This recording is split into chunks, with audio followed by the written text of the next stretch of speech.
Bom dia para quem é de dia e boa noite para quem é de noite. Eu sou João Batista, pesquisador bíblico, pesquisador ufológico e engenheiro eletricista com formação em eletrônica.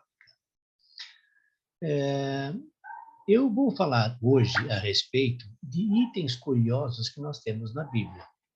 São coisas interessantes que algumas pessoas notam e outras passam direto por elas. Vamos então começar a, a, nossa, a nossa apresentação. Não esqueçam de clicar no gostei. Vamos então às curiosidades. Há um item que determina na Bíblia muitos detalhes em que, se uma pessoa fizer aquele detalhe, fizer o que é proibido, ele será morto de forma fulminante. Uma delas é tocar na arca. Se uma pessoa que não é dos filhos de Araão, do sacerdócio, tocar na arca, será morto de forma fulminante. Isso já aconteceu na antiguidade, onde a arca estava sendo transportada de um local para outro e, sem querer, as pessoas que estavam carregando a arca se desequilibraram e a arca pendeu para um lado e iria cair. Uma das pessoas que estava seguindo, então, esse cortejo, segurou a arca para que ela não caísse. E ele foi morto fulminantemente naquele momento. Isso foi muito grave e a pessoa que era responsável pelo transporte não quis mais saber da arca e quis que o pessoal descendente de Araão viessem buscá-los e então dessem continuidade à tarefa. Ele não quis mais a arca. E ele ficou um pouco revoltado porque uma pessoa que tentou suster a arca, ou seja, para que ela não caísse, morreu por ter tocado na arca. Nós temos também outras considerações que a pessoa morre em função desses detalhes. Uma delas é que Araão e seus filhos terão que cuidar do sacerdócio. E se um estranho se aproximar do altar e do véu que está por trás, será morto. Nós temos essa citação em Números 18:7, que diz: Mas tu exercerás com teus filhos o sacerdócio, servindo em tudo o que se refere ao altar e o que está por trás do véu da separação. Confio a vós o sacerdócio como um serviço e como um privilégio, e o estranho que se aproximar será morto. Olha só, um estranho que não seja levita, que não seja do sacerdócio, se aproximar do altar ou do lugar dos santos, que fica onde fica a arca, será morto imediatamente. Bom, há uma outra citação que determina a vestimenta do pontífice quando o pontífice for entrar no santuário. E diz o seguinte, em Êxodo 28:35, na Bíblia 1, desta túnica estará vestido Arão, quando fizer as funções do seu ministério, para que se ouça o som destas campainhas, quando ele entrar no santuário à presença do Senhor, ou quando dele sair, para que não morra. Olha só, se ele não utilizar a túnica dele, com aqueles sininhos presos na borda da túnica, no santuário, ele poderia morrer. Então, mesmo um levita, mesmo Araão, se entrasse no santuário sem aqueles sininhos, ele poderia morrer. Vamos ver como é essa mesma descrição, esse mesmo texto, numa Bíblia 2.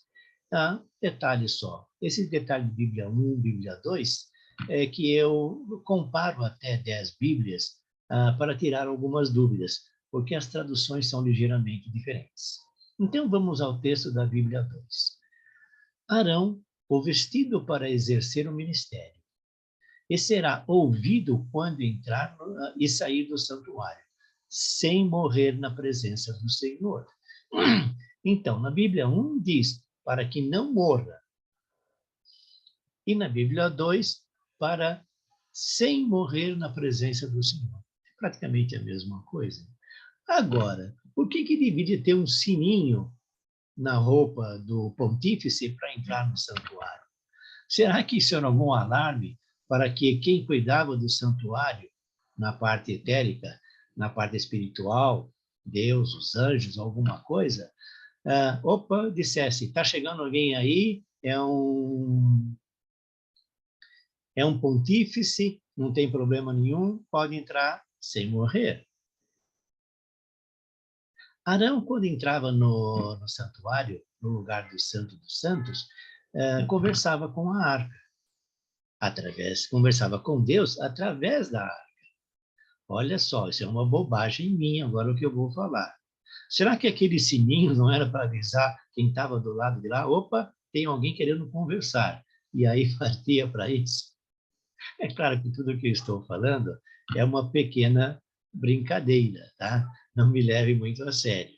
Mas é apenas para caracterizar o detalhe, né? Há quem diga que esses sinos têm uma outra função, e não para evitar que o sumo pontífice morresse por entrar no santuário sem os sininhos na roupa. Eles diziam o seguinte, eles amarravam uma corda no pé do pontífice, ele entrava lá no santuário, e se eles parassem de ouvir os sinos, poderia significar que o pontífice estava morto. Por algum motivo, alguma coisa que ele fez, alguma coisa que ele deixou de fazer, ele morreu pela ação de Deus. Então, eles puxavam a corda, tirando o pontífice para fora, porque ninguém poderia entrar no lugar santo dos santos para poder puxar o pontífice, porque também iriam morrer. Então, são duas colocações aqui. A primeira, que está escrito na Bíblia, que diz, para que não morra. Então, para que se ouça o som destas campainhas, para que não morra. E o segundo detalhe de ordem prática, que algumas pessoas comentam, em que amarravam uma corda no pé do pontífice, coisa que eu acho que não deveria acontecer, mas este tipo de comentário é feito por aqui, por aí, né? Então, quando ele entrasse no santuário e parassem de ouvir os sininhos, eles puxavam o pontífice porque poderia estar morto. Bom, esse negócio de morrer na Bíblia tem várias citações, tá?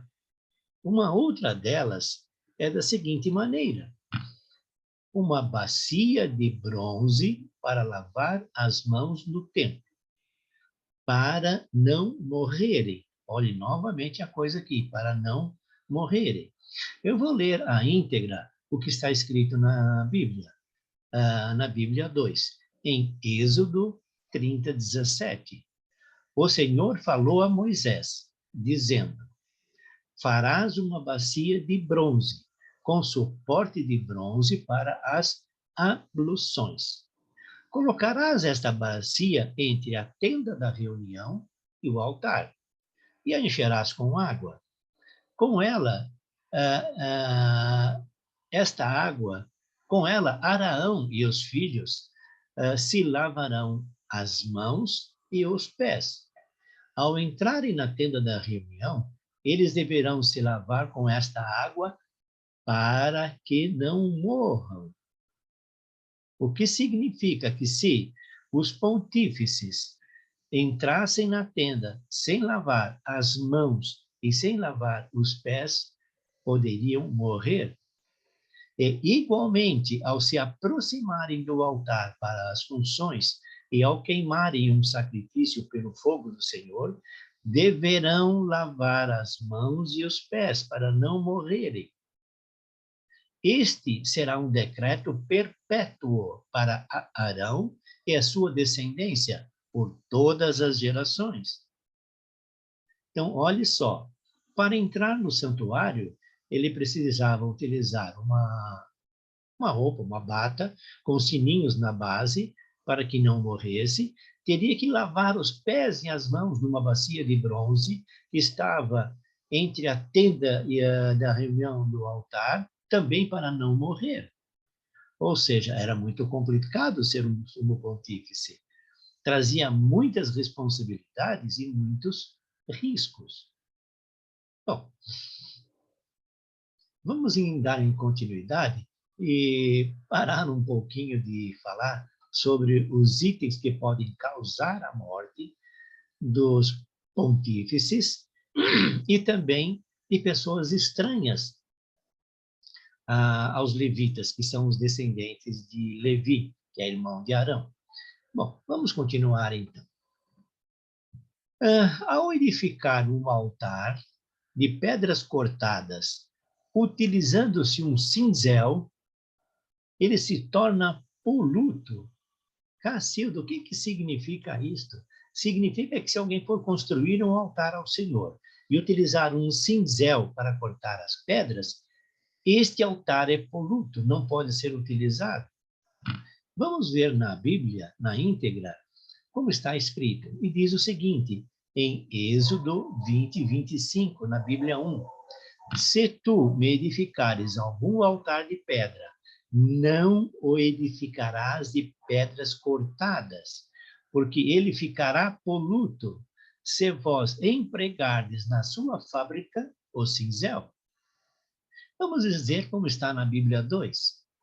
Se me construíres um altar de pedra, não o faça de pedras lavradas, porque ao manejar o cinzel contra a pedra, tu a profanarias. Então, aqui, diz na Bíblia 1 que se utilizar um cinzel, o altar será poluto. E no caso da Bíblia 2, diz que se utilizar um cinzel, a pedra com que vai ser construído o altar, fica profanada. Eu não consigo entender qual é o motivo a esse respeito. Porém, eu considerei isso aqui um item interessante, que se comenta na Bíblia. Bom, vamos dar uma continuidade. Aqui agora, vamos mudar um pouquinho o item, o tipo de comentário, o tipo de item curioso. João, o amado João, Maria, mãe espiritual do discípulo que Jesus amava. O que significa que Maria é mãe espiritual de João. Vamos então ver o que está escrito em João 19, 25 a 27, na Bíblia 2. Junto à cruz de Jesus estava de pé sua mãe, a irmã de sua mãe, Maria de Cleófas, e Maria Madalena. Vendo a mãe e perto dela o discípulo amado, Jesus disse para a mãe: mulher, aí está o teu filho. E depois disse para o discípulo: aí está a tua mãe. E desde aquela hora, o discípulo tomou-a sob seus cuidados. Isso significa que Jesus, quando foi crucificado, deixou a incumbência do apóstolo João de cuidar de sua mãe. E deu à mãe de Jesus, Maria, a incumbência de cuidar de João, sendo sua mãe. Eu considero também este um item muito curioso no que diz respeito aos textos bíblicos. Bom, vamos dar continuidade aos nossos comentários. Bom, aves ou animais que morram de si mesmos, não os comerás. Olha só, os israelitas não podem comer um animal ou uma ave que morra por si mesmo. Porém, diz o seguinte: mas dá-la a quem a coma, ou vende-a ao peregrino. Olha só, a Bíblia proíbe que os israelitas comam um animal ou uma ave que morra por si só. Porém, diz: olha, vocês podem dá-la a quem comer, a quem quiser comer, a quem a coma, ou podem vendê-la a um peregrino. Vamos ver exatamente qual é o texto bíblico que está em Deuteronômio 14, 21. Não comerás carne de nenhum animal achado morto acidentalmente. Podereis dá-la para comer ao estrangeiro que reside em tuas cidades, ou vendê-la a um forasteiro, pois tu és um povo consagrado ao Senhor, teu Deus, e não cozinharás um cabrito no leite de sua mãe. Bom, esse detalhe de não cozinhar um cabrito no leite de sua mãe é um outro texto que está também aqui neste mesmo versículo. Mas o que nos interessa nesse momento é sobre o detalhe. E aqui na Bíblia fala um animal achado morto acidentalmente, ou morto por si mesmo, por algum problema. Porém, podeis dá-lo a comer a um estrangeiro, ou vendê-lo a um forasteiro. Muito amigo, hein? Desculpe essa brincadeira aqui final. Muito amigo. Quer dizer, o israelita não pode comer um animal nessas condições, porém poderá dá-lo a quem quer comê-lo ou vendê-lo a um forasteiro. Bom, vamos agora a um outro detalhe, que é a respeito do templo. Os desenhos do templo, o uso do ouro e da prata foram dados a Davi, escritas pela mão de Deus, para que ele compreendesse todas as obras do modelo. Isso tem um complemento em 1 Crônica 19, de 11 a 19. Mas vamos ler aqui apenas um pequeno trecho, que é o trecho que determina aqui 28, 19. Crônicas 28, 19. Na Bíblia 1 está escrito: todas estas coisas, disse o rei, me foram dadas escritas pela mão de Deus, para que eu compreendesse todas as obras do modelo. E na Bíblia 2 diz: tudo isto servia num escrito de origem divina. Baseado neste, ele conhecia perfeitamente todos os detalhes do projeto. Então, olha só, quando Davi, o rei Davi, foi construir o templo, ele recebeu um desenho. E esse desenho, esse projeto da construção, lhe foi dado pelas mãos de Deus. Para que então o templo ficasse de acordo com a prescrição divina. Há um comentário na Bíblia 2 que determina, que diz da seguinte maneira: escrito de origem divina. De acordo com a concepção antiga, o culto prestado a Deus na terra deve ser uma espécie de réplica do culto que a corte celeste presta a Deus no céu. Então, o templo que está na terra teria que ser de acordo com o templo que está no céu. Assim também deve haver uma correspondência entre o templo terrestre e o celeste.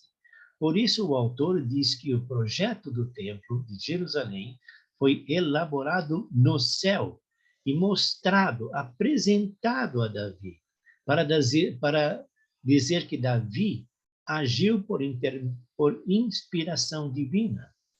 Assim também lemos que Moisés, no deserto, fez um santuário portátil, de acordo com o modelo que Deus lhe havia mostrado. Isso está em Êxodo 25, de 9 a 40. Bom, tal ideia encontra ainda certo eco em nossos textos litúrgicos, em que somos convidados a unir-nos aos coros dos anjos e santos, em hinos de louvor e gratidão ao Senhor. Então, eu coloquei esse comentário aqui, dentro da nossa palestra, porque o templo construído por Davi foi dado, o projeto, todos os desenhos foram dados pela mão de Deus. Bom, isso para garantir que o templo na terra é igual ao templo no céu. Bom, vamos entrar agora em um outro comentário. O que significa morrer? Morrer na Bíblia tem algumas conotações, como, por exemplo, dormir, repousar. Nós temos em Deuteronômio 31:16, na Bíblia 2, o seguinte texto: O Senhor disse a Moisés: Eis que vais repousar com teus pais. E este mesmo trecho na Bíblia 1 diz: Vais dormir com teus pais. Então, na Bíblia 2 fala repousar, para o texto morrer. E na Bíblia 1 fala dormir. E então este povo irá prostituir-se com deuses estrangeiros, os deuses da terra, onde vai entrar e me abandonará, rompendo a aliança que fiz com ele. Então, neste momento, Deus disse a Moisés que ele iria morrer, que ele iria repousar ou dormir com seus pais. Ele então vai sair do corpo físico e vai encontrar com seus pais, com seus parentes. Aqui o detalhe que Deus diz que o povo irá se prostituir é que Deus já sabia o que iria acontecer no futuro, em que o povo de Israel iria passar em alguns momentos a seguir deuses estranhos, o que culminou com o castigo de Deus aos israelitas através da transmigração para a Babilônia, onde a cidade dos israelitas foi atacada e boa parte do povo foi levado para a Babilônia. Bom, vamos agora a um outro contexto sobre Deus e Faraó. Pelo que está escrito neste contexto, eu vou explicar antes, depois vou ler, eu entendo da seguinte maneira: Deus não queria que o Faraó deixasse sair o povo de Israel do Egito, antes que Deus aplicasse as pragas que estavam previstas. Olha só, Deus não queria que Faraó deixasse os israelitas sair antes de aplicar os castigos que ele queria. Vamos ler como está escrito em Êxodo 4:21, na íntegra. E o Senhor lhe disse, voltando ao Egito, cuide de fazer perante Faraó os prodígios que pus na tua disposição, mas eu lhe tornarei obstinado o coração e ele não deixará o povo partir. Olha só, Deus diz, eu lhe tornarei obstinado o coração e ele não deixará o povo sair. Na Bíblia 2, em Êxodo 7, de 3-5, nós temos um outro texto que trata do mesmo assunto e que diz o seguinte: quanto a mim, vou endurecer o coração de Faraó e multiplicar os sinais e prodígios na terra do Egito. O Faraó não vos atenderá, mas eu meterei minha mão no Egito e tirarei meus destacamentos e meu povo, os israelitas, para fora do Egito, com grandes castigos. Os egípcios ficarão sabendo que eu sou o Senhor, quando estender a minha mão contra o Egito e tirar os israelitas do meio deles. Moisés e Arão fizeram exatamente o que o Senhor lhe mandava. Moisés tinha, nessa época, 80 anos, e Arão, 83, quando foram falar com o Faraó. Então, olhem bem, o Senhor, o Deus, endureceu o coração de Faraó para que ele não deixasse sair o povo do Egito, até que tivesse aplicado todos os castigos que ele havia previsto ao Egito. Então, não foi culpa do faraó não ter deixado sair os israelitas logo de início. Não foi culpa do faraó. Foi Deus que assim determinou. Foi Deus que endureceu o coração do faraó, não permitindo que ele deixasse sair o povo do Egito. Há uma outra citação aqui que nós temos em Êxodo 7:22, que diz: mas os magos do Egito fizeram o mesmo com seus encantamentos, de modo que o coração de Faraó continuou inflexível e não escutou Moisés e Arão, conforme o Senhor tinha dito. Então, aqui é uma confirmação que quando Moisés jogou as varas e transformou em serpentes, os magos do Egito fizeram o mesmo. Também pegaram as suas varas e jogaram e transformaram em serpentes. O que aconteceu a seguir é que a serpente, que era a vara de Moisés, comeu as outras serpentes dos magos do Egito. Mas o que importa aqui é de modo que o coração de Faraó continuou inflexível. Essa é uma curiosidade que eu achei também bastante interessante. Bom, um outro item aqui é que o Senhor é o Deus do universo. O Senhor é Deus dos espíritos bons e é Deus dos espíritos não bons também. Há um texto que diz da seguinte maneira, em Juízes 9:23, Josias 9:23, na Bíblia 2. Deus enviou um mau espírito e semeou discórdia entre Abimeleque e os cidadãos de Siquém, que se rebelaram contra ele. Deus já havia feito também isto no que diz respeito ao primeiro rei dos israelitas, aonde ele enviou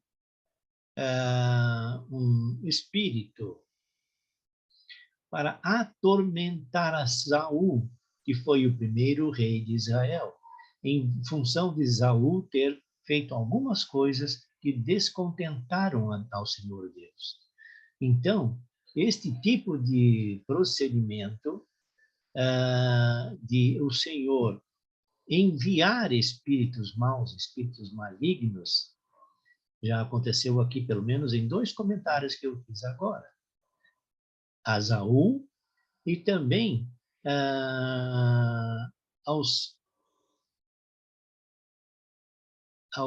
entre Abimeleque e os cidadãos de Siquém. Lendo novamente o texto que diz: Deus enviou um mau espírito e semeou a discórdia entre Abimeleque e os cidadãos de Siquém, que se rebelaram contra ele. Então, é Deus agindo, utilizando um mau espírito. Bom, vamos dar continuidade. Eu espero que esses itens curiosos que estou expondo aos senhores e às senhoras possam, de certa forma, abrir uma visão com relação à própria Bíblia. Bom, metais, ferro e cobre. A Bíblia comenta que na terra que mana leite e mel, há a presença de ferro e cobre. Isso está incluído na descrição da terra prometida. Vamos ver em Deuteronômio 8, de 7-9. Pois o Senhor teu Deus vai introduzir-te numa terra boa, uma terra com torrentes, fontes e lençóis d'água subterrâneos que brotam nos vales e nos montes, terra de trigo, cevada, vinhas, figueiras e romãzeiras, terra de oliveiras, de azeite e mel, terra onde comerás o pão com abundância, onde nada te faltará. Terra cujas pedras são de ferro e cujas montanhas extrairás o cobre. Olha aqui que importante. Na terra que mana leite e mel, também havia jazidas de ferro e jazidas de cobre. Por que que esses ferro e o cobre são muito importantes, em especial naquela época? Porque era através disso que se fazia as armas de guerra. Era através disto que se faziam os escudos, as lanças e as espadas. Então, além de encontrar uma terra que mana leite e mel, também é uma terra que possui minas de ferro e minas de cobre, de onde lhes extrairás o metal. É interessante esse detalhe. Então, não foi apenas com relação ao próprio local em si, mas com relação ao que se poderia fazer deste local. Bom, aqui agora eu vou comentar alguma coisa a respeito dos heróis de Davi. Davi teve um conjunto de heróis. E eu vou fazer um comentário apenas com respeito a um deles, porque eu achei bastante curioso. Embora outros heróis, dentro de uma categoria que foi feita, também fizeram algo semelhante, porém em menor número. Eu vou ler aqui o contexto da Bíblia, de uma, duas, três, quatro, cinco Bíblias, para dizer o que está escrito. E diz da seguinte maneira, em 2 Samuel 23, 8, na Bíblia 1, eis aqui o nome dos valentes de Davi, o que se assenta em cadeira, príncipe sapientíssimo entre os três. Ele é como o tenro verme da madeira. E ele foi quem, de uma feita, matou 800. Ou seja, este príncipe sapientíssimo, de um movimento, de uma ação, matou 800 inimigos, matou 800 pessoas. Vamos ver o que diz na Bíblia 2.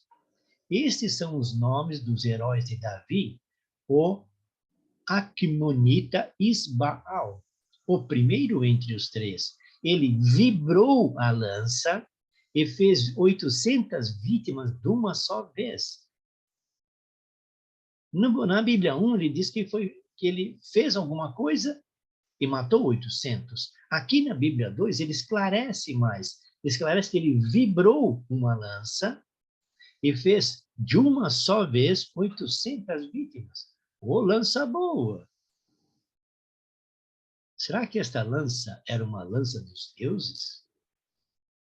Era uma lança de Deus? Era uma lança dos anjos de Deus que foi entregue a Isbaal? Olha o que eu vou falar agora, não me leve muito a sério. Era uma lança fornecida por um extraterrestre que tinha em si uma arma muito poderosa? Bom, bem, vamos dar continuidade. Vamos ver o que está escrito na Bíblia 6. A Bíblia 6 é a Bíblia Ave Maria. Está escrito, eis os nomes dos heróis de Davi, Jesboão, filho de Acamone, chefe dos três, foi ele quem braniu o seu machado contra 800 homens, matando-os de uma só vez. Olha só, na Bíblia 8, na Bíblia 6, que é a Bíblia Ave Maria, troca o nome da pessoa. Na Bíblia 2 é Isbaal, na Bíblia 6 é Jesboão. Na Bíblia 6, ele braniu um machado contra 800 homens, matando-os de uma só vez. E na Bíblia 2, ele fala sobre uma lança. Vamos ver o que está escrito na Bíblia 7, que é a Bíblia da CNBB. São estes os nomes dos valentes de Davi, Isbaal. Neste caso, ele está igual à Bíblia 2, que diz que o nome do herói é Isbaal, que é Aquemonita, chefe dos três. Olha, importante aqui que em todos eles falam que ele é chefe dos três. os 3 heróis. Bom, e aqui diz o seguinte, que manejou a lança, matando 800 de uma só vez. Ele manejou uma lança, não sei se é assim, de qualquer maneira, ele manejou a lança e fulminou 800 pessoas de uma só vez. 800 inimigos, 800 soldados, não sei. Mas olhe só, na Bíblia 8, que é a Bíblia Sagrada, está escrito da seguinte maneira: estes são os nomes dos valentes de Davi, Isbaal, o Aquemonita, chefe dos 3, que manejou a lança, matando 800 de uma só vez. Neste caso, na Bíblia Sagrada, também dá o nome de Isbaal, da mesma forma que na Bíblia da CNBB, da mesma forma que na Bíblia 2. Já na Bíblia 6, que é a Bíblia Ave Maria, fala sobre Jesboão e sobre um machado. Desculpem a minha tosse, acho que pelo tempo que eu estou falando. Bom, vamos ler agora a Bíblia de Jerusalém. Isso está escrito em um idioma que eu não conheço muito bem, ou não conheço quase nada. Porém, então, eu vou ler tentando assimilar os sons que estão escritos, que são vós les nomes des bailantes, homens que têm ao serviço de Davi, Jochede, Bashebete, Le Taquemonite, e um dos principais officers, il brandite sa lance sur 800 homens, que il fait perdre em une seule fois. Eu não vou conseguir explicar o contexto desta Bíblia, mas uma coisa está escrita aqui. Ele determinou o nome como sendo Joichet, Taquemonita. Eu não sei se Joichet está próximo de Isbaal ou se está próximo de Jesboão, mas aqui diz que é Equemonita. Bom, e ele braniu a sua lança. Então, 5 Bíblias, quer dizer, desculpem, né? 4 Bíblias falam sobre uma lança, uma Bíblia fala sobre um machado, e uma Bíblia não diz se era machado ou lança, não determina qual era o instrumento utilizado, mas simplesmente que foi utilizado um instrumento. Uma arma de guerra, uma lança, um machado especial, talvez dado por anjos a este Isbaal, a este heróis de Davi, ou ainda, brincando mais uma vez, uma arma de guerra colocada nas mãos deles por um extraterrestre. Eu deixo esse termo dado por anjos ou dado por extraterrestres a cada um dos senhores e senhoras que façam as suas deduções. Então, com isto eu encerro esta parte de itens curiosos da Bíblia. Há muitos outros que eu já colecionei. Eu vou procurar aglomerá-los nos demais itens, os que eu considero mais importantes para uma segunda palestra, para um segundo detalhe.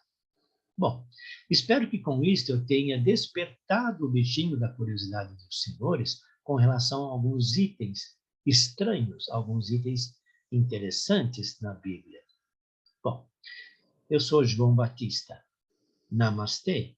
Que Deus abençoe a todos e a todas.